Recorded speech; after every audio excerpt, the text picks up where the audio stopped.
الذي وفق من يشاء من عباده لأداء أفضل الطاعات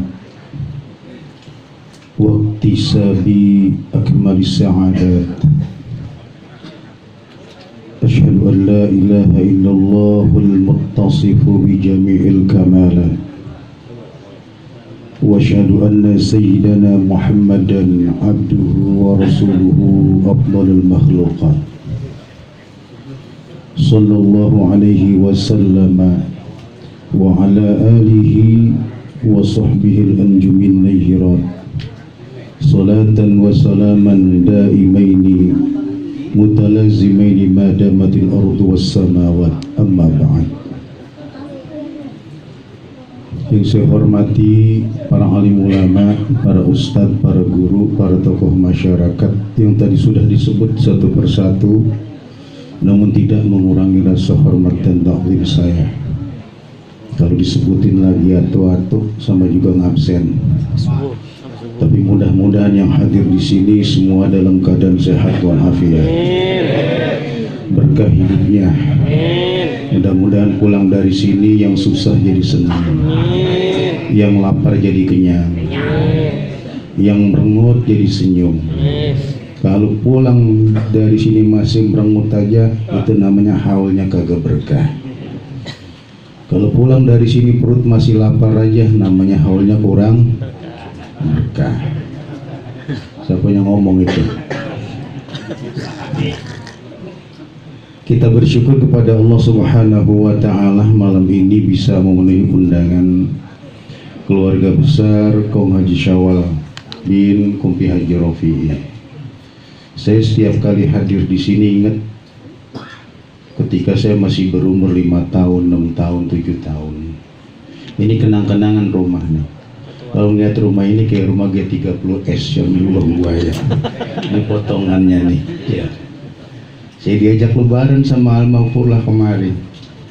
Ya dibagiin duit, dulu mah dibagi orang cepek-cepek, bukan cepek merah. Ya 100 perak ya. Tapi bukan sedikitnya. Tapi itu kenangannya. Makanya ulama mengatakan innamal mar'u haditsun ba'dah. Fakun haditsan hasanan limawa'ah. Seseorang itu akan jadi cerita kalau dia sudah meninggal. Karena itu bikin cerita yang cakep. Sewaktu-waktu nanti kita meninggal, cerita kita itu enak didengar. Jadi kalau nyeritain yang meninggal dulu, nih waktu hidupnya bagiin duit orang mulu, enak nggak dengarnya? Tapi kalau ceritanya nggak enak juga jadi jelek. Dulu waktu dia masih hidup, asal duduk deket dia, gua nggak kadungan besek. Ceritanya jadi apa namanya? Jadi jelek. Makanya hati-hati. Kita sedang berskenario, bikin cerita untuk diri kita. Ya almarhum Kong Haji Syawal 23 tahun yang lalu, Nyatua Amah 20 tahun yang lalu. Ini binti Kong Haji Jiki. Kong Haji Jiki ini bapaknya Ustadz Matsani. Ustadz Matsani ini yatim masih kecil. Dari kecil udah yatim, Pak. Iya, iya. Makanya alus palanya diusapin mulu dari kecil. Iya, iya. Dulu waktu di pondok mas saya tuh di Daroman bareng-bareng dianterin sama emaknya. Iya, karena bapaknya sudah meninggal dunia. Tapi yatim bukan halangan bagi kita untuk menjadi manusia yang tidak bermanfaat. Meskipun yatim dari kecil, alhamdulillah tadi sudah kita dengar tuh. Ustadz Kapi bilang, Mas Sani sekarang udah jadi Ustadz di Ar-Rahman. Ya tinggal kita tunggu tasakurannya. Tasakuran Ustadz Matsani. Ya, muridnya juga banyak katanya, muridnya banyak, udah banyak. Malah aki-aki mulu. Lah mendingan kalau punya murid aki-aki ini dikit lagi orderan banyak. Ya tambah rezekinya tuh. Amin. Maka dari sekarang nih Ustadz Matsani ngapalin doa arwah mulu. Ya karena apa namanya jamaahnya udah apa namanya ya udah tua-tua. Tapi bukan berarti yang tua dekat mati, bukan. Itu kan hukum adat, hukum kebiasaan.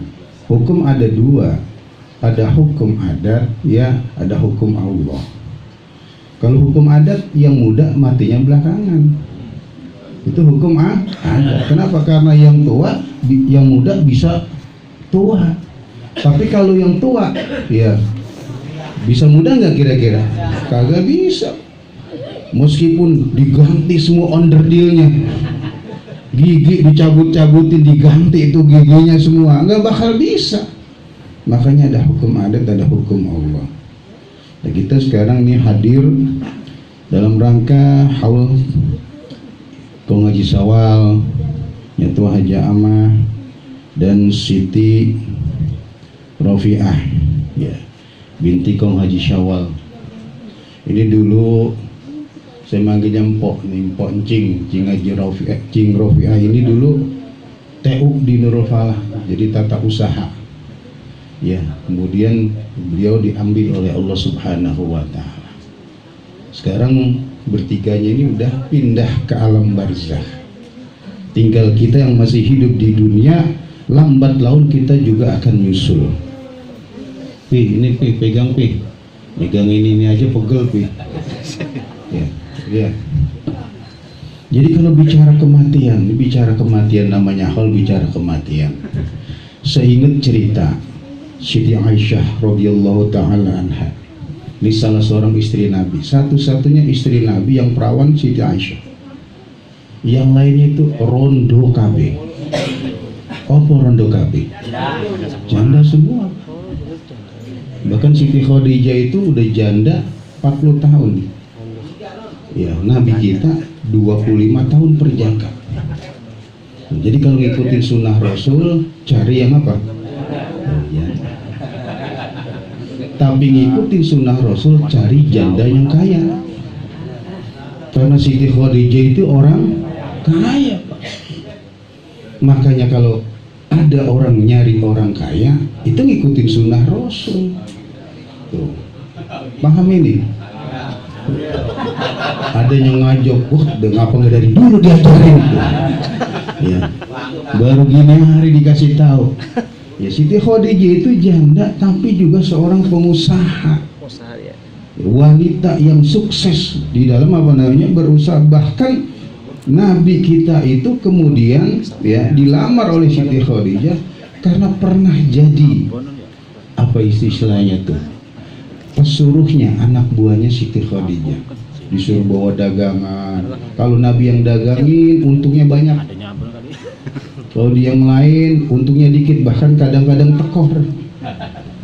Kan kita modelnya begitu ya, asal disuruh dagang dimodalin sekali habis, dimodalin mertua bures, dimodalin bapak ambles, dimodalin temen ludes, akhirnya melepas karena kebanyakan begares.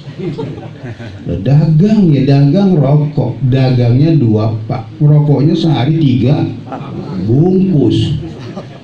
Lah bagaimana mau untung? Jadi Siti Aisyah ini satu-satunya istri Nabi yang perawan. Suatu saat ketika Nabi sedang tidur, ini ajarin bini kita. Lagi tidur, ini Siti Aisyah ngeliatin Nabi lagi tentang gitu ya. Dilihatin jenggotnya Nabi. Nabi itu berjenggot. Begitu dijenggot, kata Siti Aisyah, tolabtu, aku lihat. Apa yang dilihat oleh Siti Aisyah? Yang aku lihat itu adalah ya lihiyati, janggutnya ada di situ, syaibatan, ada ubannya. Jadi janggutnya Nabi itu jenggotnya ubanan.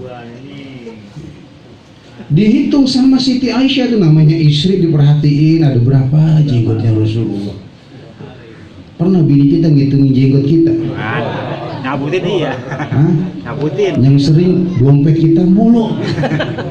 Iya, diperiksain. Ya, dompet diperiksain, ATM diperiksain mulu. Itu ATM sampai ampun minta maaf. Dikedukin mulu begini. Asal disodok minta maaf, asal disodok minta tuh ATM berkali-kali. Begitu dilihat ma'iran piha tis'a asyrata sya'ratan bidha, Ada uban Nabi di jenggotnya jumlahnya 19. Sampai sempet ngitungin tuh Siti Aisyah 19. Ini Haji Mamang berapa ubannya ini? Hah? Bininya suruh ngitungin. Ya. Jadi ada 19. Ketika itu diperhatikan oleh Siti Aisyah, begitu ngelihat Siti Aisyah qalat fi nafsih, dia ngomong dalam dirinya nih, ngomong cuman gak diucapin dalam hatinya, innahu yakhruju minad dunya qabli, ya Allah suami saya ubannya udah 19 di jenggot, saya khawatir jangan-jangan suami saya mati duluan karena udah jenggotan. Makanya ntar kalau punya bini periksa udah ubanan apa belum. Kalau bininya udah ubanan bilang, mah jangan-jangan mamah mati duluan. Kayak Siti Aisyah begitu, cuman di dalam hati ngomongnya. Lalu kata Siti Aisyah, summa lam tabqa, tidak tersisa alal ardi ala hadhil umma nabiyun, kalau suami saya Rasulullah meninggal maka umat yang akan hidup tanpa ada nabi lagi, tanpa ada rasul lagi. Bahasa kita begini, bagaimana kalau suami saya meninggal dunia, umat ini masih banyak yang bobrok. Kalau kemudian tiba-tiba Rasulullah wafat, suami saya meninggal dunia. Itu yang dipikirkan oleh Siti Aisyah. Kenapa Siti Aisyah punya pikiran seperti itu? Karena ngelihat nih jenggotnya Nabi udah uban, maka uban itu salah satu isyarat, salah satu tanda malaikat maut sudah kasih kode sama kita. Jadi kalau udah ubanan tuh udah malaikat maut udah deket-deketin. Udah apa namanya? Deket-deketin. Ya kata Muhammad, gampang Ustaz. Saya pilok. Saya pilok, rambut dipilok, ya, nggak kelihatan. Namanya malaikat tetap tahu. Dia itu salah satu tanda malaikat sudah kasih isyarat. Akhirnya nangis tuh Siti Aisyah. Begitu nangis sedih karena nggak bisa membayangkan bagaimana umat dengan ketidakadaan atau meninggalnya Nabi suatu saat nanti. Begitu nangis, netes air matanya jatuh ke wajah Nabi. Bangun Nabi dari tidur. Kata Nabi, qala ma abkaki ya Aisyah, apa yang bikin kau nangis hai Siti Aisyah? Tiba-tiba air matamu jatuh menyentuh pipi saya. Jadi bangunnya Nabi karena kejatuhan apa? Air mata. Beda sama aki-aki sekarang, bangun disiram bininya, lah jam 8 masih ngorok. Ya tukang nasi uduk udah apa namanya, udah habis, udah ngitungin untung, dia masih apa namanya, masih ngorok aja. Bangun disiram. Kalau ini bangun karena tetesan air mata. Ditanya maaf kaki, diceritakan tuh oleh Siti Aisyah, saya khawatir ya Rasul, jenggotnya udah ada ubannya 19. Saya khawatir ketika nanti suatu saat engkau wafat, bagaimana dengan umat ini? Bagaimana dengan kematian itu ya Rasulullah? Apa jawab Nabi? Ya Aisyah, ayu halatin asyaddu 'alal maut. Hai Siti Aisyah, kamu mau tahu nggak apa sesungguhnya yang paling disesali oleh orang yang mati? Nanti orang yang mati itu ada yang paling menyakitkan dia, yang paling disesali dia. Apa kata Siti Aisyah? Apa itu ya Rasulullah? Jawab Nabi, idza atahul ghasil, yang paling menyakitkan orang yang mati itu kalau yang mandiin amil udah datang. Tuh amil paling ditakutin. Maka jangan sering-sering salaman sama amil. Namanya bekas ngebukin orang apa namanya? Ada amil apa kagak di sini? Ada dua. Lah jangan dua mereka. Ya. Iza atahul ghasil, kalau datang yang mandiin, itu yang jenazah itu sedih banget dah, nyesel. Kenapa? Kaifa yanzi'u khatamahu, satu persatu diporotin, dilepasin, cincinnya dicopotin. Tuh, kalau jenazahnya ada cincinnya mau dimandiin, dicopotin di cincin. Mana cincinnya? Batu Pancasona. Hah? Pancasila. Batunya apa namanya? Pancasila. Iya, ada batu bacan ya, macem-macem. Ada gelangnya, gelang apa? Gelang bahar, yang ular sendok. Gelangnya ular sendok tuh, gelang bahar. Dicomot Israel, diem aja. Kata Israel, jangankan tibang gelang ular-ularan, ular beneran aja gua cabut. Dipretelin satu-satu tuh. Kemudian apa? Wa yakhazu, diambil. Apa yang diambil? Khamisu, baju, pakaian kebesarannya dicopotin semua. Sarungnya Wadimor, hadiah dari PKB, dicopotin. Hah? Orang mau dimandiin?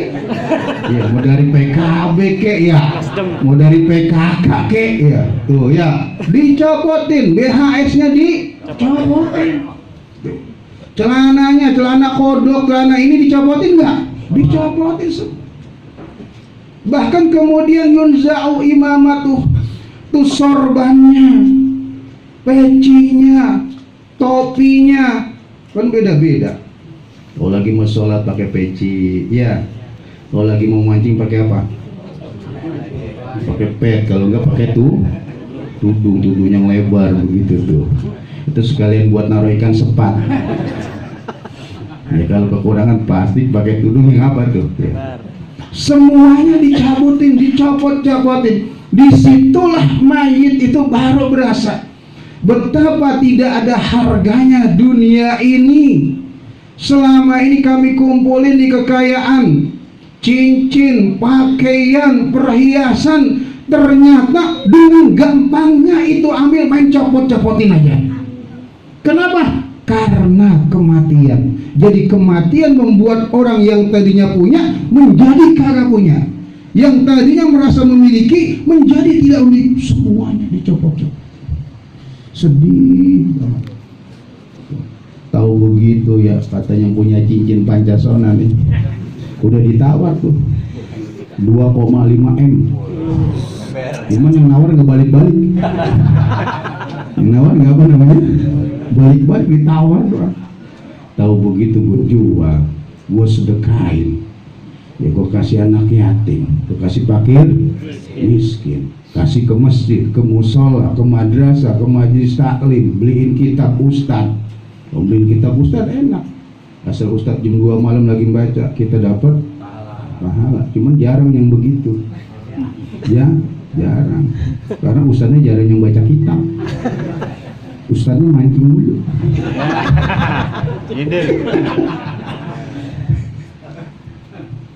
Dengar apa kaki? Dengar dalam. Itu nih, kita beliin surah Yasin aja, taruh di musola, di majelis taklim, tiap kali dibaca nih, kita lagi duduk di rumah dapat pahala itu. Itu namanya sodakotin jariyah. Gampang sebetulnya cari pahala, cuma karena dorongan hati kita nggak ada. Kenapa dorongan hati kita nggak ada? Karena terlalu banyaknya kita mengkonsumsi makanan dan minuman yang haram, paling nggak yang syubhat. Kebanyakan makan haram, kebanyakan minum haram membuat orang jadi malas buat ibadah. Itu salah satu faktornya. Coba aja orang yang kerjanya apa namanya makan haram, padahal badannya seger. Musola depan rumah, masjid depan rumah, majelis taklim di sampingnya, ke Ancol nyampe, jembatan cinta nyampe, Marunda Pakis yang butak banget airnya nyampe lah, majelis taklim nempel, masjid nempel, kagak nyampe. Alasannya apa? Badan sehat, duit ada, mata bisa melihat, nggak ada dorongan dari hatinya. Kenapa nggak terdorong? Kebanyakan makan haram. Dengar apa kagak? Woi, dengar apa kagak? Ada yang begitu? Itu tanda itu banyak kan makan haram tuh orang. Ya, kalau nggak percaya buka kitab Tambihul Muqtarin, yang ditulis oleh Syekh Abdul Wahab Asy-Sya'rani. Teori mah gampang, Pak. Berapa susahnya melangkah ke masjid, berapa susahnya melangkah ke musola, ya, berapa susahnya melangkah ke majelis taklim, kagak lama, ngaji nggak disuruh baca, tiba dengerin doang. Kadang-kadang denger juga kagak, kupingnya bolong. Lu ngaji, tapi Ustaz ngajarin apa? Tahu. Gue yang penting ngaji, ya udah alhamdulillah. Daripada yang kagak bolong kagak ngaji, mendingan bolong. Nah, ini yang harus kita pahami.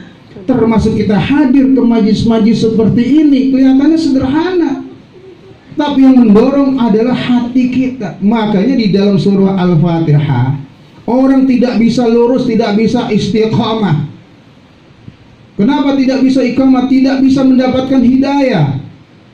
Karena dia nggak mendapatkan hidayah, nggak bisa istiqamah. Kalau dia nggak istiqamah, dia nggak bisa mengikuti jalan para nabi. Siratal ladzina an'amta alaihim, itu setelah ihdinas siratal mustaqim. Ya Allah, berilah kami jalan yang lurus. Berilah kami hidayah supaya berada di jalan yang lurus. Jalan yang lurus apa? Jalan orang-orang yang kau berikan nikmat. Siapa itu? Para anbiya. Ulaika ma'al ladzina an'ama Allah minan nabiyyin was-siddiqin wasyuhada was-shalihin. Tapi orang kagak bisa ngikutin jalannya nabi, jalannya ulama, jalannya habaib, jalannya para wali, kalau dia nggak istiqomah. Dan istiqomah nggak bisa kalau dia nggak mendapatkan hidayah. Maka kuncinya adalah hidayah. Kita bersyukur masih dikasih oleh Allah hidayah, sehingga kita di tengah-tengah kesibukan kita masih bisa hadir di majlis-majlis seperti ini. Kalau kampung ini banyak zikirnya, banyak taklimnya, syiar taklimnya, insya Allah kampung kita akan jadi kampung yang berkah. Kenapa usaha macet semua? Dagang apa namanya, nasi uduk kagak habis-habis. Ya, dagang 5 liter, ya kagak habis-habis, sampai Johor dimakan sendiri. Itu salah satu faktor keberkahan di kampung ini. Makanya udah ada geluduk tuh. Udah ada geluduk ya. Iya. Bapak kehujanan, ente yang ada di dalam. Ya. Alhamdulillah sekali-kali ente hujan-hujanan. Tuh. Jadi kalau cari pemimpin, cari yang ibadah. RT, minimal RT yang rajin sholat, RW rajin sholat, LMK yang rajin sholat, PKK yang rajin sholat. Kenapa? Gampang nyarinya. Nah, kalau RT rajin sholat, di mana RT? No, di musola. RW kemana? No, lagi ngaji. Coba kalau yang jarang sholat, mau minta surat keterangan apa? Nih bini bunting beneran. Pak RT mau minta surat keterangan apa? Bini bener apa namanya? Ya bunting nih, mana RW-nya? Oh no, mancing. Pulangnya jam berapa? Isya. Tuh, coba kalau rajin sholat agak jauh dia perginya. Tungguin aja ntar di musola, ntar juga Johor ada di musola. Asar juga nyampe dia di masjid. Coba kalian kagak ibadah, puyeng kita nyarinya. Dicari-cari kemana-mana, ke rawa kagak ada, dari rawa bebek, rawa bugel. Malang. Iya, sampai rawa apa namanya? Malang. Iya, sampai rawa bangke. Agak nemu-nemu, dicari pakai GPS nyasar.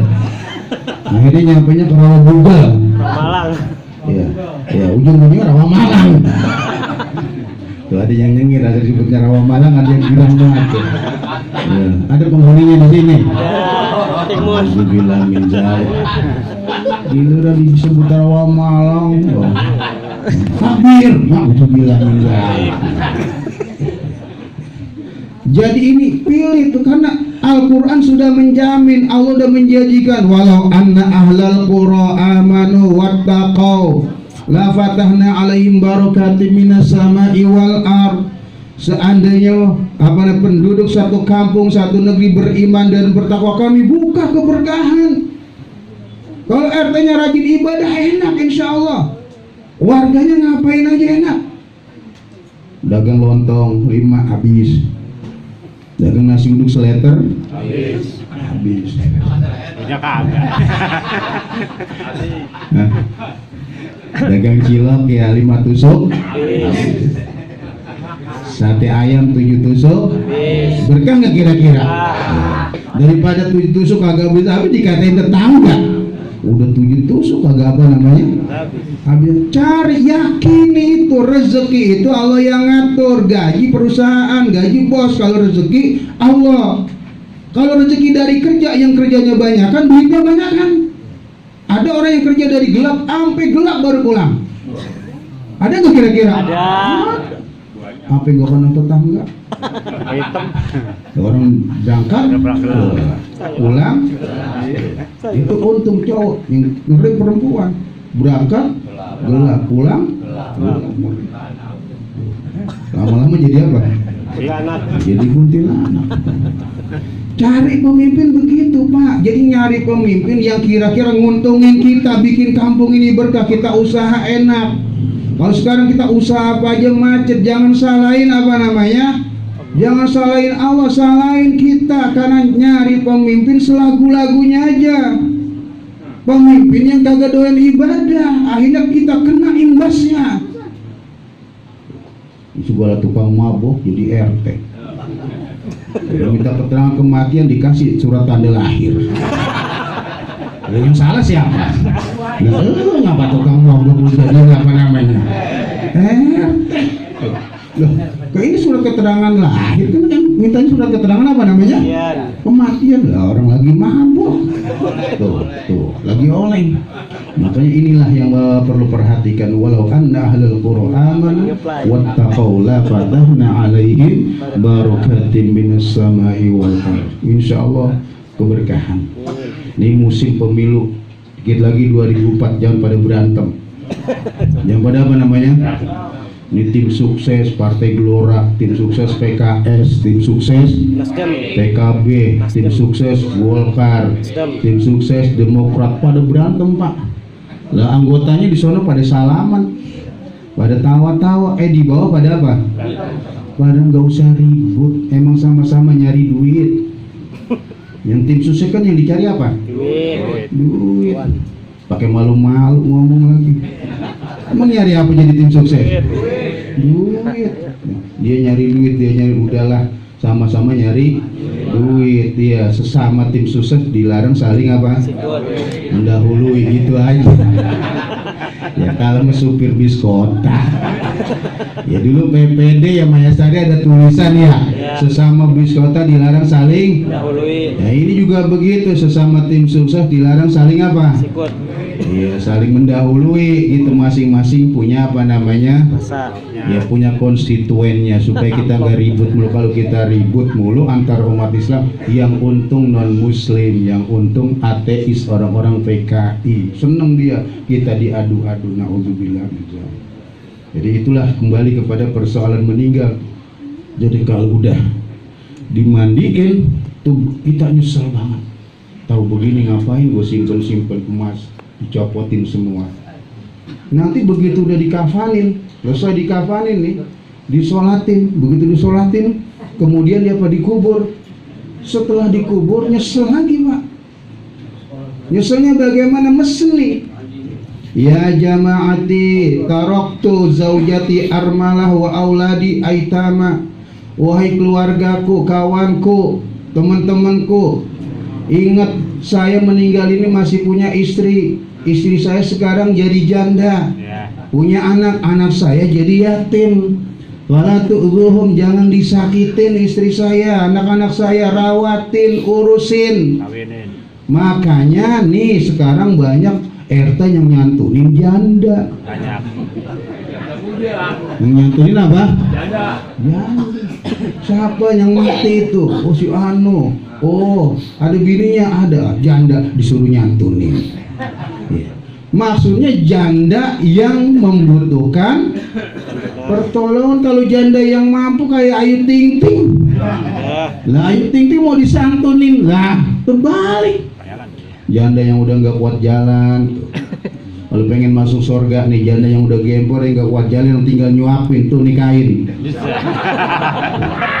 Itu pahala mulu Pak. Ya, kita nyuapin nasi ke dia dapat pahala. Ya, dia buang air kita cebokin dapat. Yang begitu mun, cari mun tuh kalau pengen masuk surga. Nah, karena ngajarin mun ya, itu mau masuk surga enggak? Iya. Kalau masuk surga cari janda yang begitu. Ya. Yang kalau kita ajak ngulon, baliknya apa? Metan. Yang udah setengah pikun.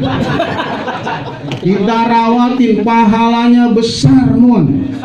Kalau betul-betul ente nikah ingin masuk surga. Apa senang? Kata mun katanya kabel senangnya ya. Ya Allah. Ya. Jadi kita jangan dipikir sunnah Rasul. Itu saya sampaikan, Rasul itu yang perawan cuma seorang, sisanya janda yang usianya lebih tua dari Nabi. Jadi kalau mau masuk surga cari janda-janda yang lumpuh tuh, yang udah pakai kursi roda tuh, ya, yang kalau makan pisang udah rada ngiler-ngiler dikit. Nah itu kita apa namanya? Nah, kita rawatin. Tuh anak kasih jempol tuh. Kalau ente dapat yang begitu anak kondangan 500.000. Mau. Ntar Haji Maman 1 juta kondangan. Bos Budi 1 juta udah banyak. Haji Rosian 1 juta. Tapi syaratnya ngawinin yang udah apa? Yang udah 60 tahun. Udah lumpuh. Ya. Ya. Yang makan bubur sama nasi suaranya sama. Karena udah nggak ada apa namanya giginya. Jadi kembali kepada apa? Kematian itu ya. Jadi Nabi itu ngingetin kita apa yang kita miliki kalau udah dimandiin sama Amil itu nggak ada apa-apanya. Kemudian kalau udah mau ditinggal tuh mesen sebetulnya rohnya. Anak saya itu rawatin, istri saya itu apa namanya? Iya, kawin. Rupanya kok ngaji Rosian masih galak juga. Kok ngaji Rosian diem-diem masih nendang dia. Ya. Kawinin gak apa-apa, yang penting kita apa namanya? Ya tanggung jawab. Itu mesen begitu betapa sedihnya coba kita kalau udah meninggal dunia. Makanya mati itu mengingatkan kita tentang betapa lemahnya kita. Istri yang selama ini nemenin kita terlepas, perhiasan yang selama ini kita pakai terlepas, anak yang selama ini kita banggakan juga terlepas. Kita tinggal sendiri-sendiri, dikubur ditanya sendiri, jawab sendiri. Makanya jangan mau diajarin kagak bener. Kalau diajarin kagak bener jangan mau, nanti kita yang dapat dosa di kuburan ditanya, kita tanggung jawab sendiri. Temen kita udah gak bisa tanggung jawab. Tarakuka fi dhulmatil qabri wa qad asaitumuni li ajlihim, kata Nabi. Coba lihat kamu ditinggal di kuburan sendirian.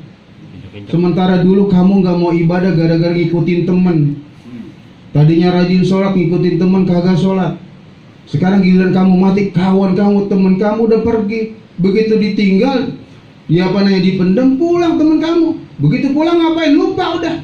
Ada yang lepus, ada yang ngopi, ada yang makan kerebek, ya.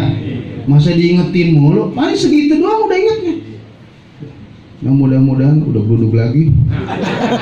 Kita baca Fatihah, ada berkahnya. Mudah-mudahan almarhum yang kita haulkan diampuni dosa-dosanya oleh Allah Subhanahu wa taala, dan kita yang hadir diberikan sehat wal afiat. Bitilkan niyal Fatihah. A'udzubillahi minasyaitonir rajim. Bismillahirrahmanirrahim. Alhamdulillahi rabbil alamin, arrahmanir rahim, maliki yaumiddin. Iyyaka na'budu wa iyyaka nasta'in, ihdinas siratal ladzina an'amta 'alaihim ghairil maghdubi 'alaihim waladdallin. Sirrul Fatihah. A'udzu billahi minasyaitonir rajim. Bismillahirrahmanirrahim. Alhamdulillahi rabbil alamin, arrahmanir rahim, maliki yaumiddin. Iyyaka na'budu wa iyyaka nasta'in, ihdinas siratal mustaqim, siratal ladzina an'amta 'alaihim ghairil maghdubi 'alaihim waladdallin. واعف عنا يا كريم واعف عنا يا رحيم وبحق الفاتحة وبسر الفاتحة وبمعجزة الفاتحة وبشفاعة الفاتحة وبفضيلة الفاتحة يا فارج الهم يا كاشف الغم يا من لعبده يغفر ويرحم اللهم يا دافع البلاء يا الله يا دافع البلاء يا رحمن يا دافع البلاء يا رحيم دعواهم بها سبحانك اللهم وتحيتهم بها سلام وآخر الحمد لله رب العالمين. Saya mohon maaf. Assalamualaikum warahmatullahi wabarakatuh.